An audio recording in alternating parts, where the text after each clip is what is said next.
ठीक है, आप रवि सिहाग जी की कॉपी खोलो और थोड़ा-सा हम देखते हैं कि क्या दोनों में अंतर या फिर क्या मेन विशेषता रहती है उन कॉपियों की, जो इतने अच्छे नंबर ला रहे हैं। क्या ऐसा होगा कि 5 साल के पढ़ने के बाद ही आएगा, जैसे हम जिसकी कॉपी कंपेयर करें टी दुबे की और रवि सियाह की, दोनों ने काफ़ी अटेम्प्ट दिए हैं, मतलब लगभग कह सकते हैं कि ये एक कॉपी 2021 की है और एक कॉपी 2023 या 24 की है। तो पहला प्रश्न देखो आप, लोक प्रशासन में अनुनय, विनय या समझाना-बुझाना, जिसको पर्सुएशन बोलते हैं, महत्वपूर्ण भूमिका निभाता है। चर्चा कीजिए, साथ ही प्रभावी अनुनय, विनय के विभिन्न तत्वों का पर भी प्रकाश डालो। अब आप क्या समझ रहे हो? एक सरल तरीका होगा कि 1-2 उदाहरण देके समझाया जाए कि ऐसी स्थितियाँ बनेंगी तो होगा। कोई सॉलिड सा हम प्रस्तावना रखेंगे, यही चीज़ें हम है ना, कि एक सॉलिड सी प्रस्तावना होगी, उसके पीछे जो चीज़ें बताई जाएँ, तो अगर मिल सकता है किसी का कोड वगैरह, वो डाल देंगे या फिर कम से कम एग्ज़ाम्पल बता के मेन पार्ट को सॉलिड करने की कोशिश करेंगे। ऐसा हमारा सिंपल तरीका था। तो क्या ऐसा तरीका रवि सिहाग का भी है? क्या पूछ रहा हूँ? सारे क्वेश्चन हो जाते हैं टॉपिक के अकॉर्डिंग, तो हम अच्छे से बता सकते हैं। अभी बस हम कंपेयर कर रहे हैं कि क्या हम जो जिस तरीके में लिखने जा रहे हैं या फिर जो हम सीख रहे हैं, क्या सही तरीके से सीख रहे हैं? पढ़ो ज़रा इनकी कॉपी।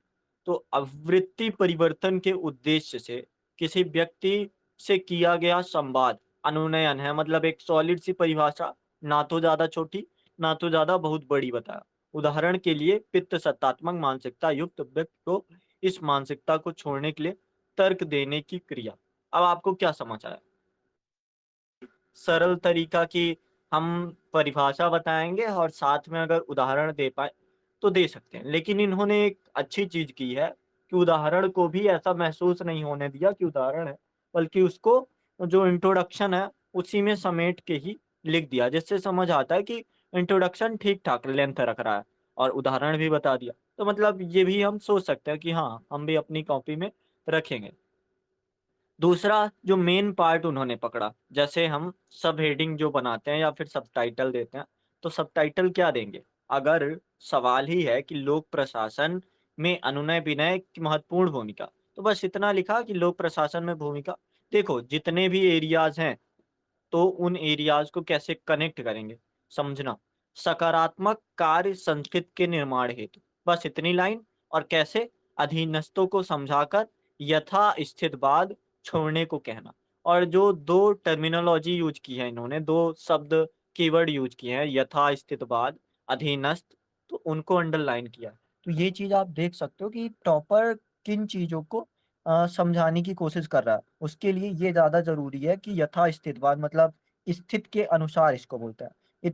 स्थिति के अनुसार चीज़ों को करना। तो अगर हम ये ऐसा लिखेंगे कि जैसी परिस्थिति हो उस परिस्थिति के अनुसार चीज़ों को समझाना, बहुत लंबा हो गया। लेकिन उन्होंने बस यथास्थितवाद लिख के एक छोटा-सा शब्द सारी बातों को समझा पा रहा है। तो यहाँ पे ये चीज़ें हम टॉपर से क्या सीखेंगे, वो उस पर भी थोड़ा ध्यान रखना, ठीक है?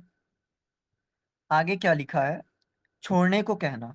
दूसरा डाला कि विवाद समाधान हेतु, जैसे पहला, दूसरा, तीसरा, चौथा, पाँचवाँ। ये देख रहे हो क्रम क्यों कर रहे हैं? ये क्रम करने का सबसे बड़ा फ़ायदा ये होता है कि मान लो अगर आपने 5 पॉइंट दिए, पर उन 5 पॉइंटों को वैसे लिख रहे हो कि पॉइंट टू पॉइंट पहला पॉइंट डाला, फिर लिखने लगे। लेकिन 1, 2, 3, 4, 5 अगर डालोगे तो उनसे चीज़ें और ज़्यादा सॉलिड हो जाती है कि हाँ, सामने वाले ने 5 पॉइंट लिखे हैं, मतलब 4 नंबर इसमें मिलने चाहिए। बाकी प्रस्तावना और कंक्लूज़न में आधे-आधे भी दें तो 5, साढ़े 5, 6 नंबर तक होंगे। तो ये थोड़ा परीक्षक के लिए भी सरल कर देता है कि ढूँढना नहीं पड़ेगा उसको कितने पॉइंट हैं। वो बिल्कुल सरल से दिखेगा कि हाँ, 5 पॉइंट है मतलब सॉलिड सा है। और अगर जो पॉइंटर हैं वो भी अच्छे लगे, उदाहरण के साथ अच्छे लगे, तो अच्छे नंबर देता है। चीज़ हमको थोड़ा सीखना है। और क्या देखना है?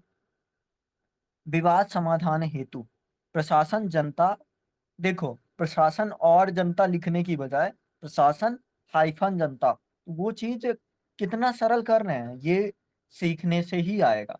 प्रशासन जनता या प्रशासन के आपसी कर्मचारियों के बीच समाधानार्थ। अब देखो ये वर्ड भले कठिन हो, पर ये वर्ड काफी ज्यादा एरिया को बचा रहा है। तीसरा लिखा है आपातकालीन समय। अब आपातकालीन समय को समझाना है तो तीन दिख रहे हैं इनको सामने ही, अपन को भी दिख रहे हैं कि बहुत ज्यादा होते हैं तरीके। तो उनमें चीजें बता दी, आपदा, दंगे, आंदोलन।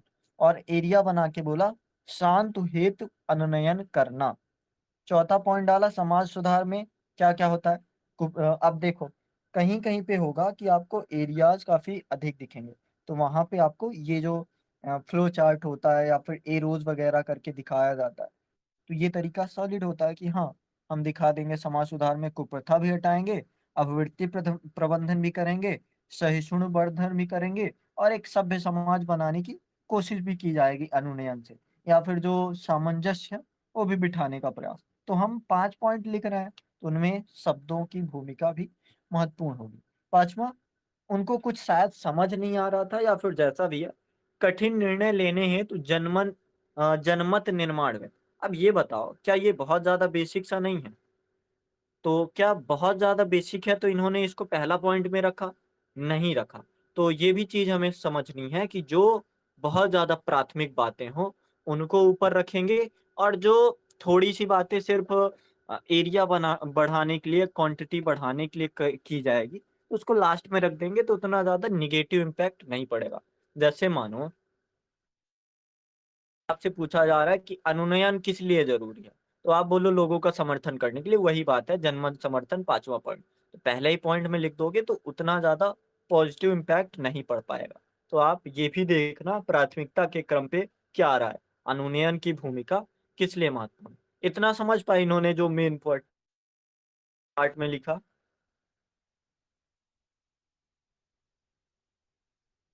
हेलो, इतना आप समझ पा रहे हो ना? आगे बढ़ा जाए अब, करते हैं फिर हम दो के राइटिंग में। राइटिंग में क्या देखूं कि इनकी राइटिंग सॉलिड है या फिर सही तरीके से भी फ्लुएंटली चल रही है। एक चीज आप देख रहे हो कि जो वाइट पेज है, तो भले राइटिंग अच्छी है, ऐसा नहीं कह रहे अच्छी नहीं है, पर चीजें पढ़ने में बिल्कुल सरल समझ आ रही हैं। उसके लिए कोई ज्यादा देखो अंतर जब बता रहे हैं, अनुनयन के तत्व गिना रहे हैं, पारंपरिक तत्व, आधुनिक तत्व, तो उनमें जो दूरी है वाइट पेज में, जैसे मैंने पहले ही बताया था कि वाइट पेज रीडर का फ्रेंड होता है, दोस्त होता है, तो इन्होंने वो गैप बना के रखा है कि क्लियरिटी समझ में आए। तो ये चीज हमें भी रखनी है अपने आंसर में, क्लियर रखना है। और ये चीज आपको अंग्रेजी वाले टॉपर जो हम देखेंगे शक्ति दुबे की, तो उसमें भी ये चीज देखने को मिलेगा।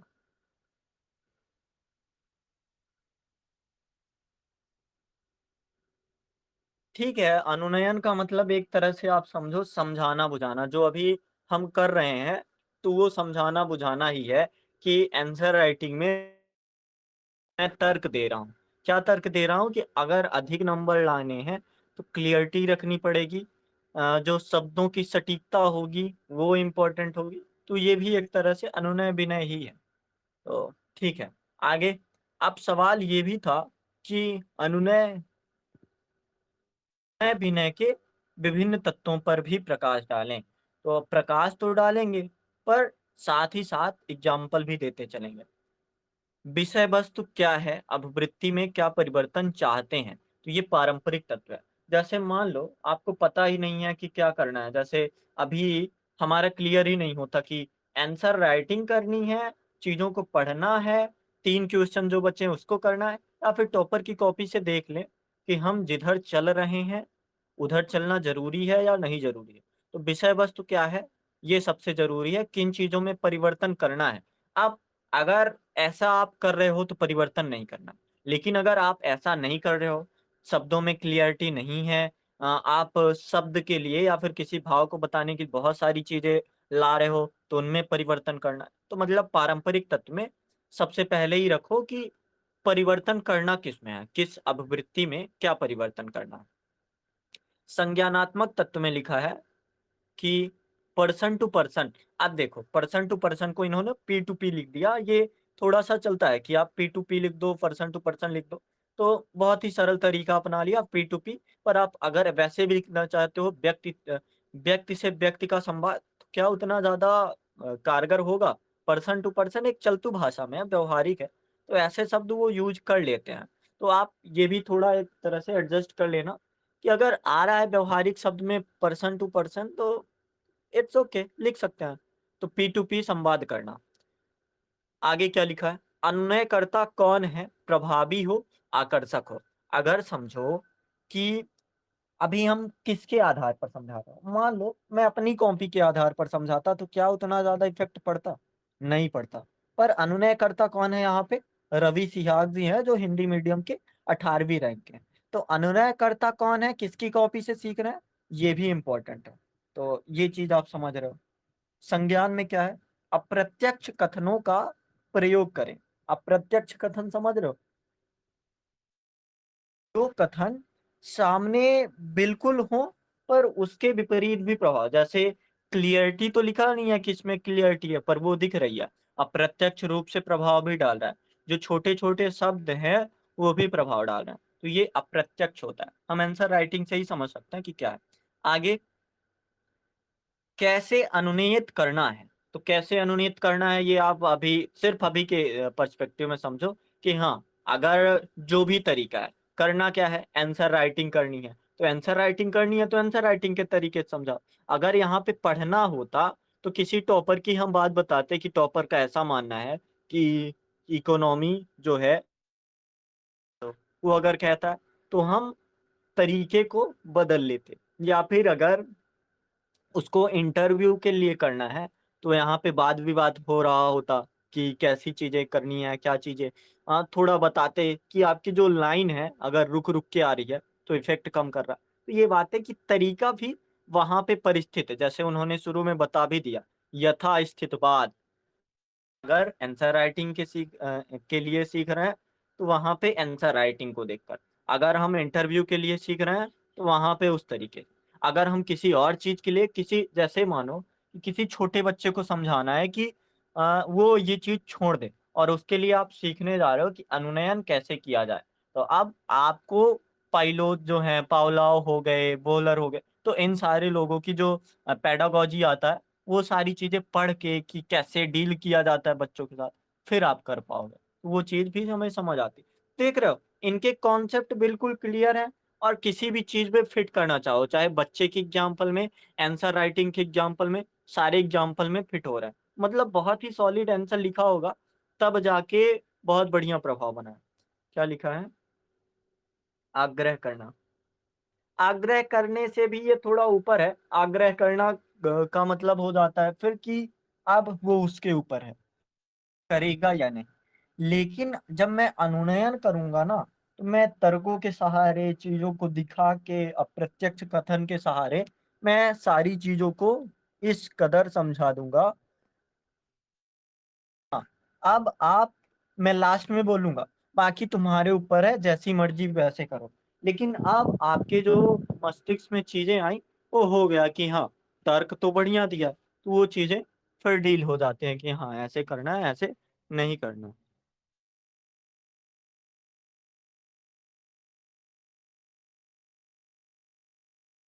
ठीक है। ओके। पर प्रभाव पढ़ाया गया होता व्यक्ति पर बात। हाँ, प्रभाव तो पड़ता है। देखो, हम अनुनय को अभी नहीं समझ रहे, हम बस ये समझ रहे कि जो टॉपर है लिख रहा है, तो क्या हर जगह पे फिट हो रही बात है। और अनुनय करना, अगर वो समझो, जैसे मान लो एक राजनेता है, ठीक है। अब राजनेता डील कर रहा है किसके साथ? व्यक्तियों के साथ, जो जनता है, जनता को उसे अपने तरफ परसुएट करना है। तो क्या तब भी रवि सिहाग जी की जो जितनी बातें हैं, वो काम कर जाएंगी? यथास्थित बात जो उन्होंने लिखा है, काम कर जाएगा।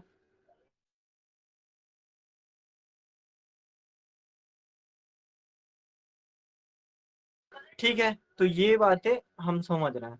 आगे देखो, इनकी कॉपी थोड़ा लास्ट में देखते हैं, कंक्लूजन में क्या लिख रहे हैं। कंक्लूजन में लिखते हैं, अतः बात करने से ही बात बनती है। इन्होंने एक सॉलिड सा सूत्र शैली में डाला, इसको हिंदी में सूत्र शैली बोलता है। सॉलिड सा डाला कि अतः बात करने से ही बात बनती है। या फिर आप डाल सकते हो कि हर सिचुएशन के लिए सिचुएशन पर काम करना ज़रूरी है। या फिर एक अभी वर्तमान में लाइन चली है, कम्युनिकेशन मैटर्स, मतलब जो संवाद है वो मैटर करता है। तो आप भी ऐसे कुछ कर सकते हो। जैसी कहावत को चरितार्थ कर एक जन सहभागी, रिस्पॉन्सिव व क्रियाशील। अब देखो रिस्पॉन्सिव एक चलतू शब्द है, तो ऐसे शब्द यूज़ किए हैं उन्होंने। रिस्पॉन्सिव व क्रियाशील प्रशासन के निर्माण में भूमिका निभा सकता है। मतलब आप समझ रहे हो कि अंग्रेजी के शब्द को देवनागरी में क्यों वो यूज़ कर रहे हैं? क्योंकि अगर एथिक्स में रिस्पॉन्सिव को बहुत ही ज़्यादा लिख देंगे कि कर्तव्य बोध का व्यक्ति, तो उतना ज़्यादा वो होता नहीं है, वो दिमाग में शब्द भी नहीं आते। तो उन्होंने ऐसा कर दिया ये चीज़ें। तो ठीक है, इतना आप समझ पाए रवि जी की कॉपी से? जैसे टीचर बता देते हैं कि ये पढ़ना है या प्रैक्टिस करना है पेपर के लिए, फिर आपने से जो अभी बोलने बोला ना, के ये हुँ। कंक्लूजन में ऐड करने के लिए जो वाक्य, उसको आप दोबारा बोल देंगे? मुझे नोट करना है उसको। हाँ, ये इन्होंने लिख रखा है कि बात करने से ही बात बनती है। मैंने नहीं, जो बोला आपने कि बोला, कॉपी तो मैंने भी खोल रखी है, जो आपने बोला ना वो वाला लिखना है मैंने मुझे। बोला कम्युनिकेशन मैटर्स, मतलब संवाद मैटर करता है, क्या बोलते हैं? मैटर जैसे होता है ना, कम्युनिकेशन मैटर्स, तो आपने ये हिंदी में लिखो। कुछ बोला था। हिंदी हाँ, में एक क्या और बोला बोला था था? हिंदी में आपने। हिंदी में शायद हिंदी में तो मैं भूल गया क्या बोला था। चलिए कोई बात नहीं। ठीक है, आप ऑडियो सुन लेना दोबारा, आप लिख लेना फिर वहां से। ठीक है।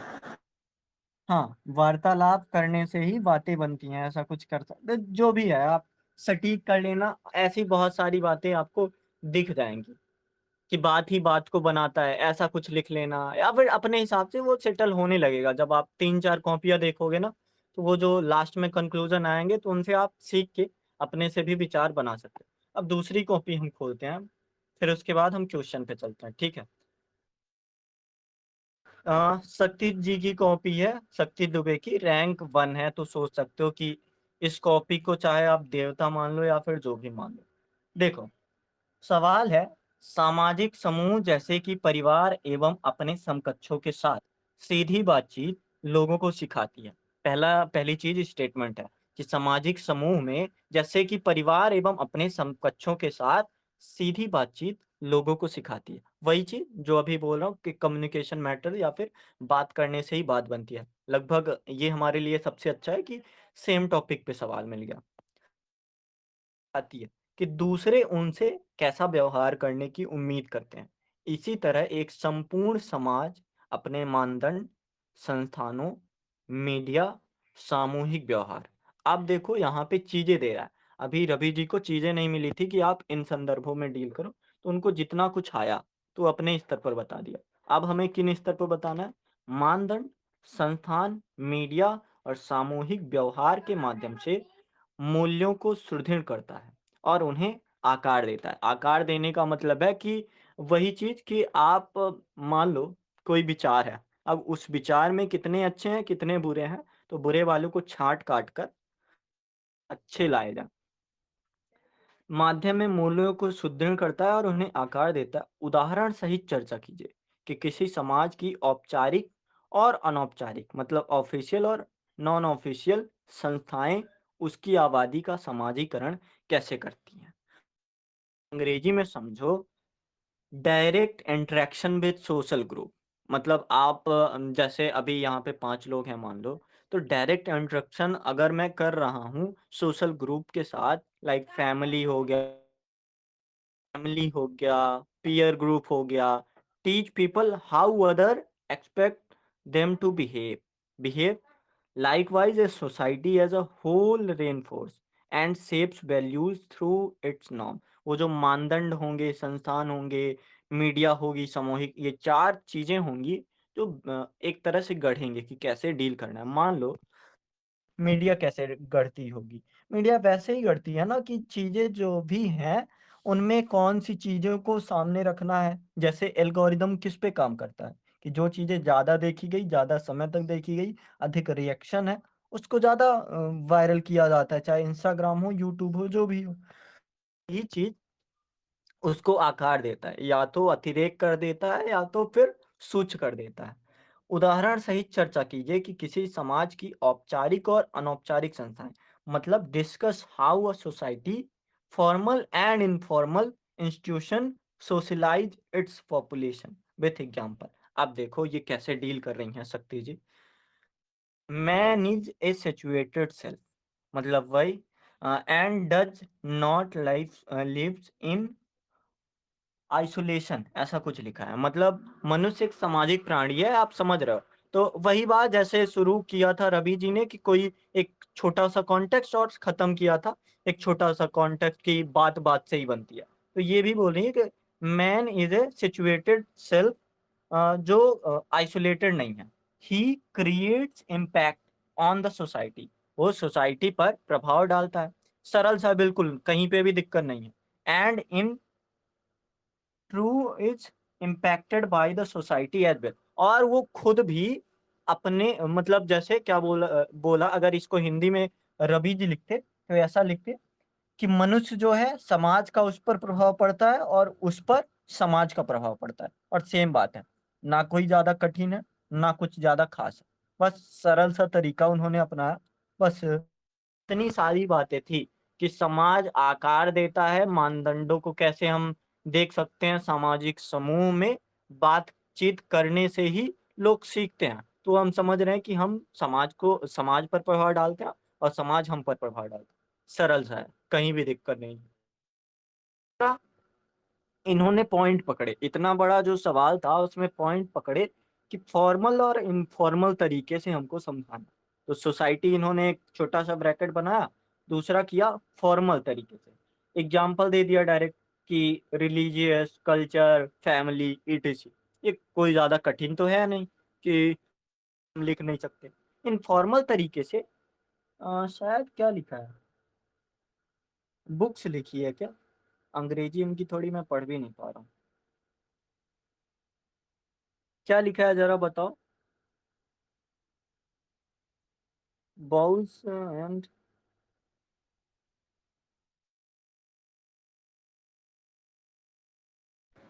बॉन्ड्स लिखा है, bonds and relation with each other. क्या कुछ ज्यादा कठिन है? Bonds and relation with each other, ये इनफॉर्मल तरीका ही है कि, और ये जो लाइन इन्होंने लिखी है ना, तो क्या आपको नहीं लगता कि इन्होंने जो क्वेश्चन ही था वहीं से उठा लिया कि लोगों के साथ बातचीत, बातचीत कैसे बनेगी, रिलेशन बनाने से, संबंध बनाने से, बॉन्ड बनाने से, सरल तरीका। आगे इन्होंने क्या किया कि रोल ऑफ फैमिली, मतलब फैमिली का क्या रोल होता है। First point of interaction for individual, the child leaves what he, क्या लिखा है, themselves to be normal in a family, ऐसा कुछ लिखा है। मतलब एक कहने का मतलब है कि जो चाइल्ड है उसका इंटरेक्शन नॉर्मल फैमिली के साथ जैसा भी होता है, तो वैसे ही तरह वो गढ़ता चला जाता है। तो गढ़ता चला जाता है, मतलब एक लाइन था यहाँ पे कि आकार देता है, तो मतलब वो पॉइंट टू पॉइंट पकड़ रही है अपने हर लाइन पे। बॉन्ड एंड रिलेशन उन्होंने क्वेश्चन का शुरू पे पकड़ा, और सेकेंड पार्ट पे उन्होंने इंटरेक्शन को दिखा दिया कि हाँ आकार देता है, जैसा बच्चों का इंटरेक्शन उनके फैमिली पे होगा वैसा ही उनका शेप बनेगा। तो ये भी हम समझ रहे हैं। बच्चा फैमिली में लर्न लिखा है, हाँ, LEARN। इनका आर और एन सेम समय है। ठीक है, तो मतलब आप समझ रहे हो कि ऐसे वो वही क्वेश्चन पे ही अभी टिकी हुई हैं, क्वेश्चन से बाहर नहीं जाना है। और हम भी ऐसा ही करेंगे कि क्वेश्चन से बाहर नहीं जाना है। जो टर्मिनोलॉजी हमारी होगी क्वेश्चन पर ही उतर के आएगी, और उसी चीज को आप, ये इनको महसूस हुआ कि एग्जाम्पल दे देना चाहिए, क्योंकि क्यों एग्जाम्पल दे देना चाहिए, क्योंकि बहुत सरल है एग्जाम्पल बताना। अब अगर ऊपर वाला देखो, ऊपर वाले में जो एग्जाम्पल भी है वो उसी तरह से है कि रिलीजियस, कल्चर, फैमिली, ये कोई एग्जाम्पल हुआ, ये तो बस कंटेंट हुआ कि आप उसको बढ़ा रहे हो। लेकिन यहाँ पे एग्जाम्पल था तो इन्होंने रख दिया कि मदर डूइंग हाउस, पढ़ के बताओ जरा, अंग्रेजी मेरी थोड़ी कमजोर है।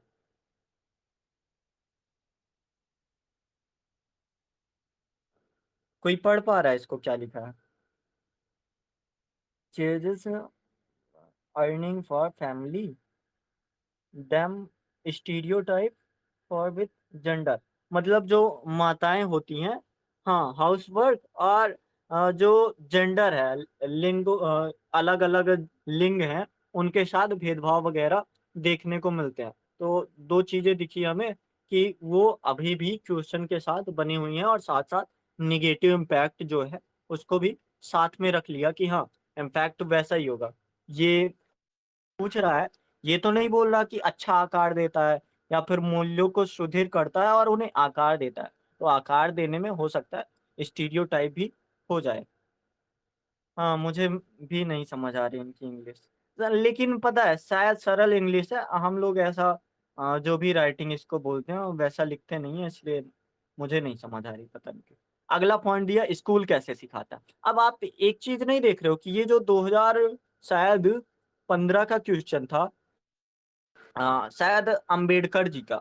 तो अंबेडकर जी के क्वेश्चन से ही वो पॉइंट बना रही हैं कि स्कूल भी सिखाता है। The point enter where child, क्या लिखा है, शो रियल। आप कोई पढ़ पा रहे हो अगर तो बताओ, मेरी अंग्रेजी बहुत ज्यादा कमजोर है। हाउस चोर्स, हाँ, घर के काम। इंटरफेस, इंटरफेस मतलब सह संबंध, child learn सर्वल values like, like. Mic खोल के आप बता दो जरा सा क्या है, एक बार पढ़ के बता दो, फिर हम समझ, बहुत जल्दी समझेंगे। Example, sharing tiffin during lunch. बढ़िया एग्जाम्पल है कि अगर आपको समाज में प्रभाव डालना है, जैसे एक होता है दोस्ती, दोस्ती को अगर मजबूत करना है तो लंच में टिफिन शेयर करना एक बहुत ही सरल तरीका होता है। तो क्या आप इसको इनफॉर्मल तरीका नहीं बोलोगे कि समाज में आप देख पा रहे हो कि बहुत सरल तरीका, नॉर्मल तरीके से आप बस लंच शेयर करो और उसमें चीजें बेहतर हो जाती हैं। जो दोस्ती है अभी तक बनी रहती है, मेरे साथ खुद ऐसा है कि जो दोस्ती अभी तक बनी है, तो वो चीजें समझ आती हैं। बढ़िया पॉइंट है। अरे ये एक सेकेंड, ये कॉपी है ना इनकी, शक्ति दुबे की नीचे वाली कॉपी।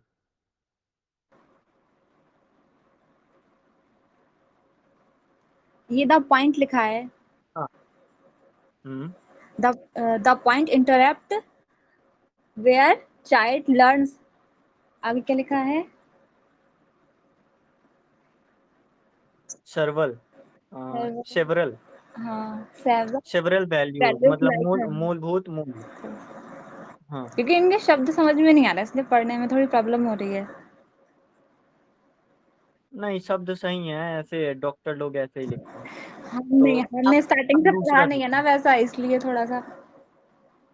क्वेश्चन, पहला ही क्वेश्चन है कि क्या बोलते हैं, direct interaction with social group. अब देखो कि एक तरह से डायरेक्ट इंटरेक्शन ही करा रही है, वो ज्यादा दूर की बात नहीं करा रही कि नेता जो हो माइक से बिल्कुल तरीके से आए। हालांकि इसमें एक वर्ड है मीडिया को भी लिखा गया है, पर मीडिया के अलावा भी चीज है। अब रिलीजन कैसे उन चीजों को जोड़ता है, तो religion teachers man values like community service. Example, Sikhism, Sikkim का लंगर्स हो गया। उसमें जो लंगर्स होते हैं वो सिर्फ ये नहीं सिखाते कि सिख धर्म में लंगर्स आप बंटवाओ, बल्कि ये भी सिखाते हैं कि आप अगर मदद करना चाहते हो तो आप जो रसोई होती है उसमें जाके मदद वगैरह भी कर सकते हो। तो ये बहुत ही बढ़िया इंटरेक्शन हुआ। ब्रदरहुड इस्लाम में सिखाते हैं, जैसे ईद में एक तरीका होता है वगैरह मिला जाता है, ईदी दी जाती है एक दूसरे को। तो इस्लाम में ब्रदरहुड हो गया, और कर्मा हो गया हिंदूज में। तो आप देख रहे हो कि हर धर्म से एक दो एग्जाम्पल दे रहे हैं। लेकिन अगर मेन मेन कॉपी देखो, आप ग्रुप में ही कॉपी देखो, अगर रिलीजन से कुछ बात आए तो जिस रिलीजन से इंसान कनेक्ट करता है बस उसी रिलीजन को बता देता है। पर शक्ति दुबे तो दुबे है, मतलब हिंदुज्म से है, तो केवल कर्मा बता के निकल सकती थी। लेकिन इन्होंने तीन चार रिलीजन जहाँ पे भी इनको मिलता है बता रही हैं ये आराम से। हो गया इंटरेक्शन। और पीयर ग्रुप कैसे हेल्प करता है जरा देखो।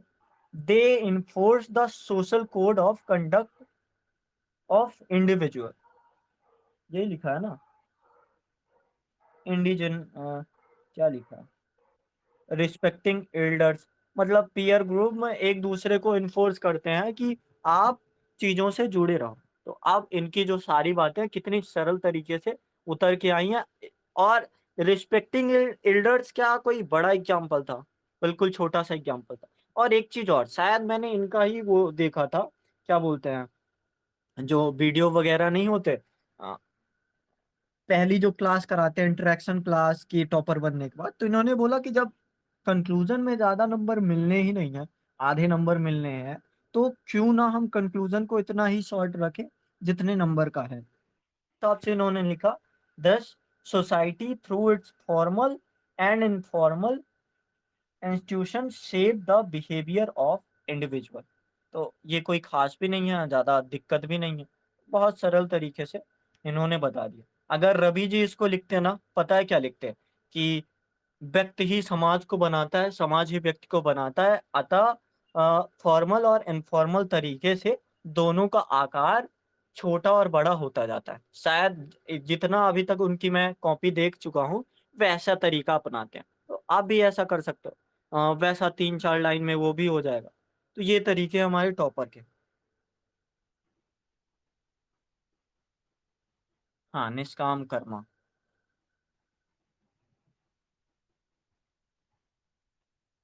तो अब बताओ कि हम जो कर रहे थे अभी तक 6 दिन, क्या उससे ज्यादा पीछे थे, या फिर बस एक एरिया मुझे समझ आता है कि जब रिलीजन की बात करते हैं तो ज्यादा एरिया पे नहीं जाते हैं, मतलब सिर्फ एक एरिया पे रह जाते हैं कि हाँ ये चीज है। तो अब हम क्या करेंगे कि और एरिया पे जाएंगे।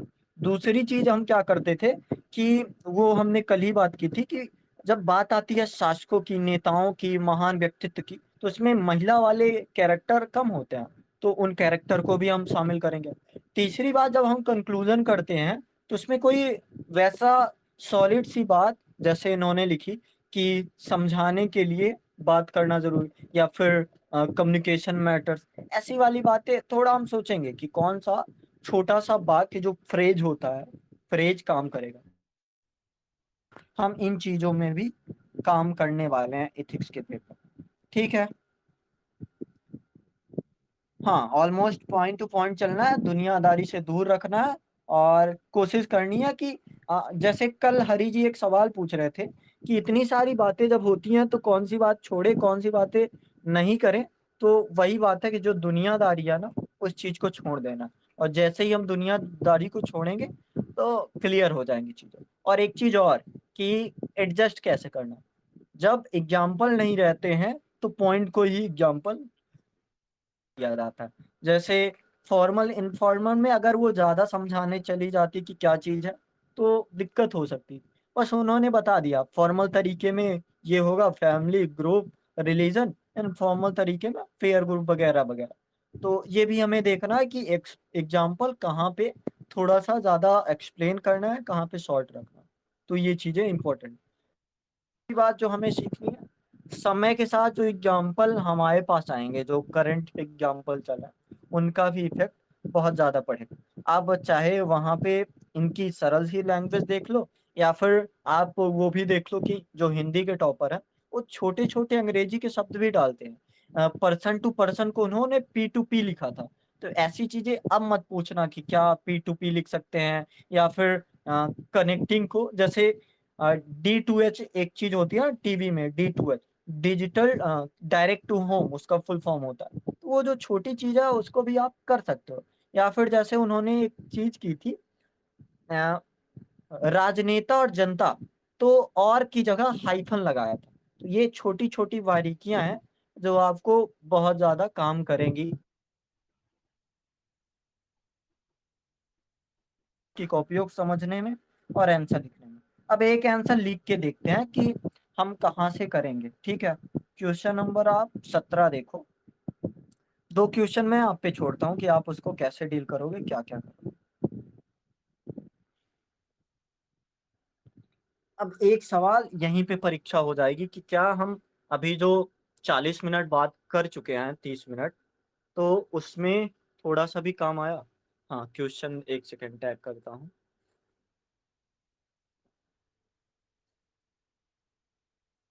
क्वेश्चन कहाँ गया?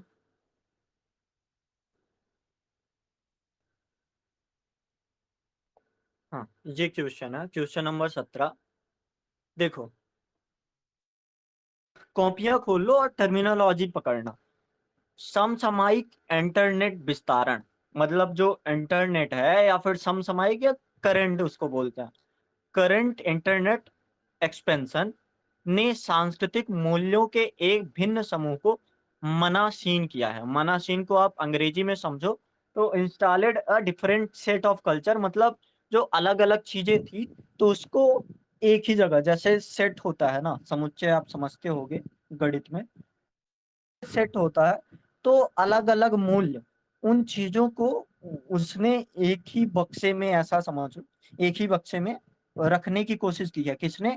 समसामयिक इंटरनेट विस्तारन। वर्तमान समय में चाहे फेसबुक हो, मीडिया हो, या फिर और भी कुछ चीजें हो, इंटरनेट से जितना भी डिजिटल युग बन पाया, तो ऐसा किया जो प्रायः परंपरागत मूल्यों से संघर्षशील रहते थे। विवेचना कीजिए। तो इसमें सबसे पहले यही सोच लेते हैं हम कि टर्मिनोलॉजी क्या काम करेगी। एक तो काम करेगा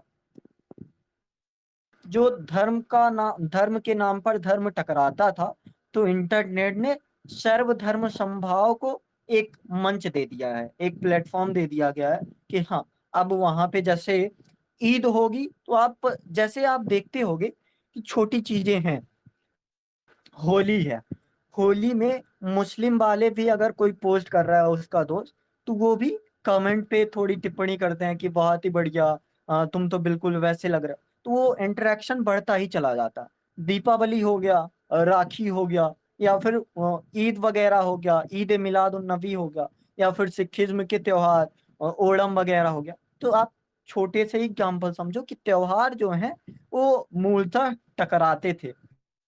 अब वो कोशिश करते हैं एक ही में, क्या वर्ड यूज किया, मनासीन, मनासीन हो रहे हैं, मन में स्थिर, हाँ, मन में स्थिर हो रहा है। जैसे आप समझो कि मान लो मैं हिंदू धर्म से रिलेट कर रहा हूँ, लेकिन मैं अंग्रेजों के त्योहार को उतनी महत्व तब नहीं दे रहा था जब इंटरनेट नहीं था। लेकिन अब हॉलीन हो गया या फिर क्रिसमस हो गया, उसको मेरी क्रिसमस सबको विश करूंगा, या फिर हैप्पी हॉलीन, जो भी है, जो भी बोलते हैं, ट्रांसलेट में शायद पर प्रोनाउंस गलत कर रहा हूँ। तो जो भी है, अब थोड़े कनेक्ट कर पा रहे हैं, अब हमें याद रहता है कि ये त्योहार कब होते हैं। तो एक तो त्योहारों का समझ आ रहा है, और कुछ समझ आ रहा है। क्वेश्चन अभी हम नहीं कर रहे हैं, अभी बस हम कॉन्टेक्स्ट समझ रहे हैं कि ये बातें हैं। गणेश पूजा में, ठीक है। और कोई कला वगैरह में आप हाँ, बोलिए। एजुकेशन हो गया, हमें देश विदेश एजुकेशन हो की गया, खबर जैसे मिलती है। जैसे कोविड के बाद से हम देख रहे हैं कि ऑनलाइन फ़िल्में काफ़ी ग्रोथ हुई है। पहले किसी मतलब जो भी स्टूडेंट थे या उनका जो भी शहरों से दूर थे, उन तक एजुकेशन नहीं पहुँच पा रही थी, पर अब आसानी से उन्हें उपलब्ध हो रही है। पहले लोग अवेयर नहीं थे क्योंकि वो खबरों तक न उनकी पहुँच नहीं थी खबरों तक। अब लोगों की खबरों तक पहुँच हो रही है, तो ये भी है कि एक जागरूकता बढ़ रही है। ऐसे कि अब मान लीजिए नेपाल में क्या चल रहा है, अगर किसी के यहाँ न्यूज़पेपर आता होता या किसी ने न्यूज़पेपर पढ़ के किसी को सुना दिया, तो उनको पता चलता। पर अभी क्या है, हर किसी के हाथ में फ़ोन है और इंटरनेट है उनके पास, तो इससे उनको पता चल रहा है कि नेपाल में क्या हो रहा है। उनकी देश-विदेश से खबरों के श के साथ भी मतलब खबरों का भी उनको पता चल रहा है कि देश-विदेश में क्या हो रहा है, जिससे लोगों में जागरूकता भी बढ़ रही है। और हाँ, सिर्फ़ ये जागरूकता ही नहीं बढ़ा रहा है, काफ़ी चीज़ों में भ्रम भी फैला रहा है, ख़ैर वो एक अलग चीज़ हो गई। और लोग जैसे कि देश-विदेशों में या फिर राज्य और राज्य के बीच में ही सांस्कृतिक भाषा का आदान-प्रदान हो रहा है। सांस्कृतिक चीज़ों का ज़्यादा हो रहा है, हम एक-दूसरे के कल्चर को देखते हैं, उसे सीखते हैं। ओके। तो अब हम इस चीज को थोड़ा शक्ति दुबे दुबे जी की जो कॉपी है उसके हिसाब से लिखने की कोशिश कर रहे हैं। सवाल आप फिर से एक बार पढ़ो। सामयिक इंटरनेट विस्तारण ने सांस्कृतिक मूल्यों के एक भिन्न समूह को मनासीन किया है जो प्रायः परंपरागत मूल्यों से संघर्षरत थे। उन्होंने क्या लिखा था कि मनुष्य जो है सामाजिक प्राणी है जो आइसोलेट नहीं हो सकता, बल्कि मनुष्य का समाज पे इम्पैक्ट पड़ता है, समाज का मनुष्य पे इम्पैक्ट पड़ता है, ऐसा लिखा था। इसको हम बदल के इस सवाल के परिप्रेक्ष्य में ये लिखते हैं, भारत की या फिर हमारी प्राचीन काल से ही सभ्यता वसुधैव कुटुंबकम वाली रही है, किंतु समय के साथ जो परंपराएं हैं या फिर रूढ़िगत परंपराएं हैं, वो हमें एक दूसरे के सांस्कृतिक मूल्य के साथ अलग करती थी। लेकिन इंटरनेट के विस्तारण ने अब उसको जोड़ दिया। सॉलिड सा है, सिंपल सा है, ऐसा कोई मतलब इंट्रोडक्शन लिख सकते हैं। मतलब मैं सिर्फ इनकी कॉपी देख रहा हूँ और कॉपी के आधार पर ही जो बातें इसमें होंगी करने की प्रयास कर रहा हूँ, ठीक है। दूसरा चीज पहले मैं बताता हूँ, फिर आप कोशिश करना। दूसरी चीज इसमें पूछ रखा है परंपरागत मूल्य और सांस्कृतिक मूल्य, तो उन्होंने भी दिखाया था सोसाइटी। तो मैं भी अब करूंगा कि समसामयिक इंटरनेट विस्तारण एक छोटा सा हेडिंग डालूंगा और दूसरी तरफ सांस्कृतिक मूल्य और परंपरागत मूल्य, उनको पहले समझाने की कोशिश करूंगा कि सांस्कृतिक मूल्य क्या है। कि वो मूल्य जो व्यापक तरीके पर फैले होते हैं, जैसे प्रकृति हो गया, मानवाधिकार हो गया, कला होगी, संस्कृत हो गए, त्योहार वगैरह हो गया। रूढ़िगत मूल्य या फिर परंपरागत मूल्य जो किसी वर्ग विशेष के परंपराओं में चले आते हैं। तो ये मैंने दोनों में कर दिया और एग्जाम्पल दे दूंगा कि जैसे ये देख लो, इन चीजों में एकत्र हो जाते हैं, जैसे कोई आंदोलन करना हो या फिर कुछ और चीजें हो, सहभागिता देनी हो, जैसे नेपाल का भी आप बता रहे हो, तो वो चीज होगा। परंपरागत मूल्य में मैं क्या बताऊंगा कि अब मेरे दिमाग में वही काम कर रहा है कि मैं अगर हिंदू धर्म का परंपरागत मूल्य बताऊंगा तो उसमें बता दूंगा कि बाल विवाह करना वगैरह या फिर पितृ सत्तात्मक व्यवस्था। या फिर दूसरी चीज मैं अगर इस्लाम में बताना चाहूंगा तो वो पर्दा प्रथा वगैरह वगैरह जो भी मैं लिखना चाहूंगा। पर जब मैं आगे लिखूंगा रोल ऑफ इंटरनेट, सेम चीज मैं वही लाइन टू लाइन बदल रहा हूँ, रोल ऑफ इंटरनेट या फिर रोल ऑफ इंटरनेट एक्सपेंशन। क्या होगा इंटरनेट एक्सपेंशन, पहले मैं उस चीज को क्लियर करता हूँ।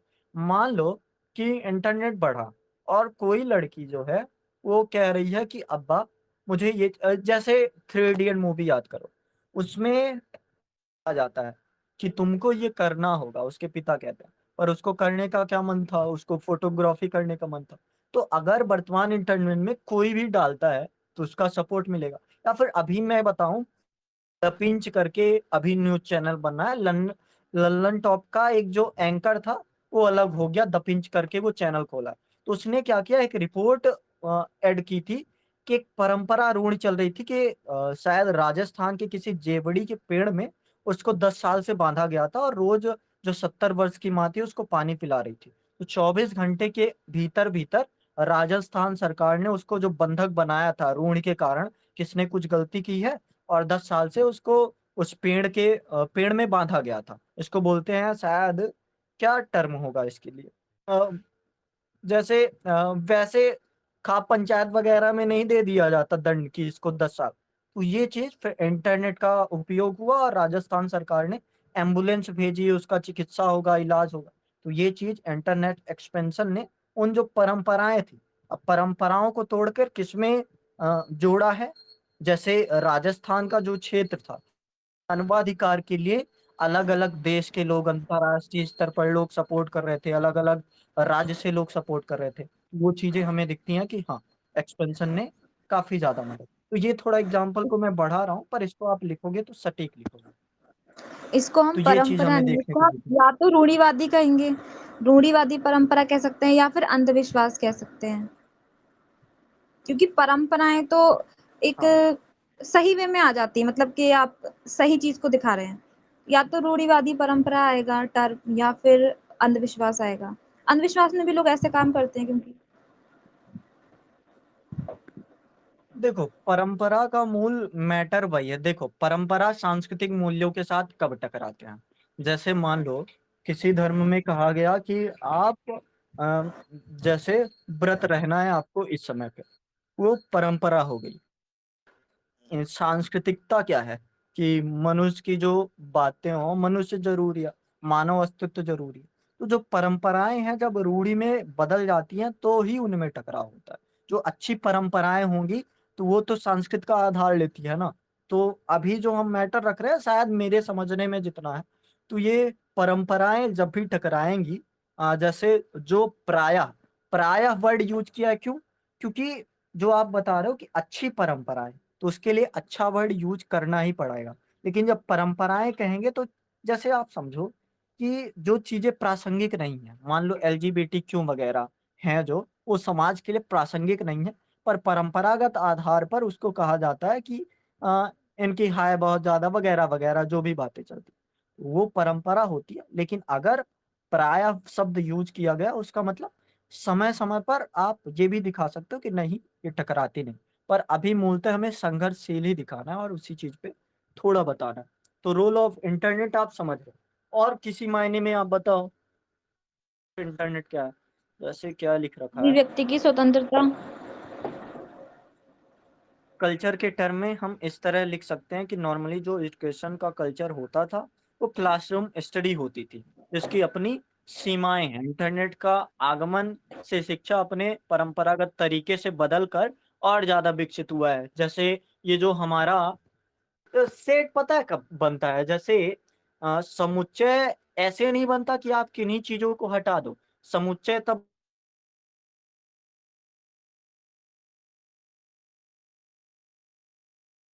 ये चीज़ें देखते हैं। बढ़िया पॉइंट है। नहीं, ये एडिशन है। ठीक है। धर्म में पहले नैतिक अनुशासन था, आज व्यक्तिगत देखो, परंपरा अक्सर क्या होता है, आप सोच के देखो हमारे वेदों में क्या था? सर्वधर्म समभाव था या फिर जो वसुधैव कुटुंबकम वाला भाव था या फिर इस्लाम धर्म में देखो वहाँ पे भी बहुत सारी चीज़ें थी जो अच्छी थी। पर समय के साथ उसमें ऐसे बनाया गया कि आप अगर ऐसा काम करोगे तो फिर आपको ऐसा तो वो परंपरा पता है कब बनती है? जब जो पुरानी चीज़ें होती हैं उन पुरानी चीज़ों में क्या बोलते हैं उसको? वैज्ञानिकता को निकाल कर केवल वही बचा रह जाए। जैसे चाहे आप धर्म के नाम पर देखो, चाहे आप जाति के नाम पर देखो, वो भेदभाव कब होता है? आप इतिहास में अगर पढ़ोगे ना, तो वो चीज़ें दिखेंगी कि वो पहले नहीं था। पर जब परंपराएँ बनी, परंपराओं का मतलब होता है एक तरह से कि जो है वही होगा। अगर वर्तमान में जैसे समझो एक कोई त्योहार है कि आपको बाहर जाकर 4 घंटे तपस्या करनी पड़ेगी। अब समझ लो जलवायु परिवर्तन हुआ कुछ समय बाद और उस समय ठंडी पड़ रही है। अब बाहर बैठकर आप ऐसी चीज़ या फिर आप रिलेट ही कर लो, ऐसे एग्ज़ाम्पल क्यों दे रहा हूँ। जैन धर्म में ऐसी चीज़ चलती है एक, वर्तमान समय में ये टॉपिक थोड़ा उठ रहा है कि लोगों को मोंक बनाने पे कि जो 12-12 साल के बच्चे हैं, 8-8 साल के बच्चे हैं, उनको कहा जाता है कि आप कैवल्य की प्राप्ति के लिए जियो। और ये थोड़ी जीना हुआ कि आप चले जाओ कैवल्य प्राप्ति करने, तो वो तो जीना नहीं हुआ। तो ये मानवाधिकार से टकराता है और परंपरा से टकराता है और इंटरनेट अगर एक्सपेंशन होगा तो उस पर आवाज़ उठाएगा और आवाज़ उठाने के बाद अब मान लो मैं जैन से नहीं भी हूँ, तो मैं दूसरे धर्म से रिलेट कर पा रहा हूँ। हालाँकि अभी हम सिर्फ़ धर्म को जोड़ पा रहे हैं, पर आप और भी चीज़ें जोड़ोगे जातीयता में या फिर राजनीति में जोड़ लो। तो मैं जुड़ रहा हूँ, मैं बीजेपी को वोट देता हूँ, ठीक है। लेकिन इंटरनेट में मैंने देखा कि जो राहुल गांधी जी हैं, उन्होंने सबूत दिए काफ़ी बेहतर तरीके से। तो अभी भी मैं नहीं मान रहा, लेकिन जो हमारी ईडी वगैरह थे, तो उन्होंने उतने सॉलिड तरीके से स्पष्ट सबूत नहीं पेश किए। तो क्या अब ऐसा नहीं होगा कि इंटरनेट के विस्तारण से जिन चीज़ों से मैं अलग हो रहा था चाहे वो हमारी परंपरा बन गई थी कि राजनीति में इन्हीं के साथ जुड़ना है। तो अब वो मनाशीन या फिर मन में नहीं स्थिर कर रहा, तो कर रहा है, तो आप देख पा रहे हो। ये चीज़ आप कंक्लूज़न में करते हैं, तो कंक्लूज़न आप क्या करोगे? जैसे मैं बताऊँ, मुझे ऐसा लगता है कि एक पॉइंट मैं लास्ट में ये भी रखूँगा रखूँगा कि हालाँकि इंटरनेट का जो एक्सपेंशन है, केवल जोड़ नहीं रहा है बल्कि कुछ जगह पर अलगाव भी पैदा कर रहा है और मैं कुछ एग्ज़ाम्पल देके उसको क्लियर करूँगा। और फिर जब कंक्लूज़न बताऊँगा कि मोस्ट ऑफ द टाइम हमें समझ आता है, या फिर ऐसे लिखूँगा कि कुछ जगहों पे हमें समझ आता है कि इंटरनेट का एक्सपेंशन कहीं-कहीं पे दिक्कत है। जैसे एआई हो गया, एआई तकनीकी में अगर जो मनुष्य हो गया, कि कहा जाता है कि उसको फोमो बोलते हैं, कि लोग पीछे रह जाने की जो दौड़ है, इंटरनेट उसमें लोगों को और पीछे, जैसे आपने बताया अभी कि गाँव और शहर, तो गाँव वालों को ज़्यादा फोमो हो जाता है कि शहर वालों से क्या बात कर पाऊँगा। लेकिन कुछ जगह के छोड़ के मोस्ट ऑफ द टाइम ये परंपरा और संस्कृतियों का एकीकरण, या फिर मनासीन, या फिर अंग्रेजी में सेट लिखा है, तो सेट करने को, एक सेकंड, क्वेश्चन में, क्वेश्चन को ऐसे समझ रही हूँ कि परंपरागत मूल्यों से वर्तमान समय में मूल्य कैसे, क्वेश्चन को आप ऐसे समझो कि परंपरागत मूल्य और सांस्कृतिक मूल्य दोनों एक कैसे हो रहे हैं, जो स्टीरियोटाइप थे उनको कैसे किया जा रहा है। तो इंटरनेट हालांकि उतना, जैसे अभी हमने पिछला जो सवाल किया था, आप ये बताओ मैन टू मैन टॉक से होगा या फिर केवल इंटरनेट से होगा। जैसे इंटरनेट में मैंने डाल दिया, एक पोस्ट डाली मैंने, मेरे फॉलोवर अच्छे हैं, 1.5 लाख है, जो भी है, मैंने एक पोस्ट डाली, पेड़ लगाओ जीवन बचाओ, ठीक है? तो क्या उससे लोग पेड़ लगाओ जीवन बचाओ करने लगते हैं? नहीं करने लगते, पर कम से कम 1-2 तो करेंगे, तो थोड़ा बहुत तो होता है। लेकिन आप बहुत सारी चीज़ें देखेंगे कि अब इंटरनेट, जैसे शायद मोरिसन का ये कथन है, इसको मैं कंक्लूज़न में लिखना चाहूँगा, तो इंटरनेट को हालाँकि कंक्लूज़न में फिट होगा नहीं, पर समझो मोरिसन का कथन है कि जो इंटरनेट को नियंत्रण करता है, वो मानव के मस्तिष्क को नियंत्रित करता है। मतलब जो मनीषीन होगा या फिर स्थिर करना होगा, तो वो वहाँ से होने लगता है। तो ऐसा करके आप कंक्लूजन सॉलिड सा, इंट्रोडक्शन सॉलिड सा, और मेन पॉइंट में जो 2 चीज़ें हैं, सांस्कृतिक मूल्य और परंपरागत मूल्य, दोनों में टकराव बताओगे छोटा-सा पहले, किन-किन अर्थों में टकराव होता था, फिर वर्तमान सिचुएशन, वहाँ पे इन-इन आधारों पर ये समेकित होने लगा। और एक चीज़ और कि आप अंतर्राष्ट्रीय स्तर पर भी थोड़ा दिखा देना कि खाद्य के नाम पर जहाँ माना जाता था, जैसे इंग्लैंड में माना जाता था कि भारतीय जो समाज है, बर्बर समाज है। लेकिन अब जो योगा है, योग को योगा बना के वहाँ पे पेश किया गया। फिर जो कलरापाइथू है वगैरह-वगैरह, मार्शल आर्ट आर्ट वगैरह, तो वो आर्ट वगैरह भी अब प्रासंगिक हो गए हैं। जो चित्रकला है या फिर जो नाट्य कला वगैरह है, तो वो भी उनके ओपेरा में खेली जाती है। सिर्फ़ भारत के पर्सपेक्टिव नहीं, विश्व की जो चीज़ें हैं, अब सांस्कृतिकरण के कारण यहाँ पर भी चीज़ें देखने को मिलती हैं। तो इंटरनेट के विस्तारण ने इतनी सारी चीज़ें की हैं, तो ये हमको समझ आता है। अब बताओ कोई और डाउट वगैरह हो तो?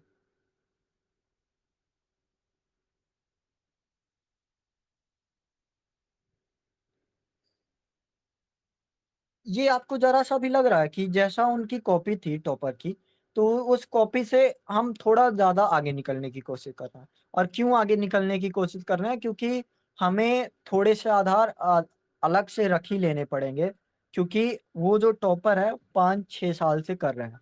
लेकिन हम पहली बार कर रहे हैं या दूसरी बार कर रहे हैं, तो हमें आगे भी और सारे कॉन्टेक्स्ट रखने होंगे। हालाँकि लिखा 2 पेज ही जाएगा, पर अगर कॉन्टेक्स्ट के बारे में सोच लिया जाएगा कि ये बातें हैं, तो थोड़ा ज़्यादा इफ़ेक्ट तो पड़ेगा। पर लिखना तो आपको सॉलिड ही है कि आपने बता दिया कि प्रारंभ से हमारे साथ ऐसा था, पर बीच में जब परंपराओं का बनना या फिर रूढ़िगतता आई, तो रूढ़िगतता ने वो थोड़ा अलगाव या फिर संघर्षशील बना दिया। पर इंटरनेट के विस्तार ने फिर से उसी तरीके को अपनाने का कोशिश कर रहा है। कोई सवाल हो तो बताओ, नहीं तो अब बंद करते हैं। 2 सवाल बचे हैं, उनको आप लिख के भेजना कोशिश करना। ओके, तो 2 सवाल मैं पिन कर देता हूँ। ये क्वेश्चन नंबर 18 है और क्वेश्चन नंबर 19 है। इनको लिखने की कोशिश करना, और कल अगर कहोगे तो किसी टॉपर का और एक बार रिलेट कर लेंगे। 2 दिन अगर हम टॉपर की कॉपियों को रिलेट करेंगे, दोनों में लगभग सेम समानता है कि पॉइंट टू पॉइंट ऊपर-नीचे कुछ नहीं। जैसा मैं अभी इसमें विस्तार कर दे रहा हूँ, वैसा विस्तार उनके यहाँ नहीं है। तो ये चीज हम धीरे धीरे कम करते हैं, विस्तार कम करेंगे, डायरेक्ट पॉइंट टू पॉइंट आते हैं, ठीक है।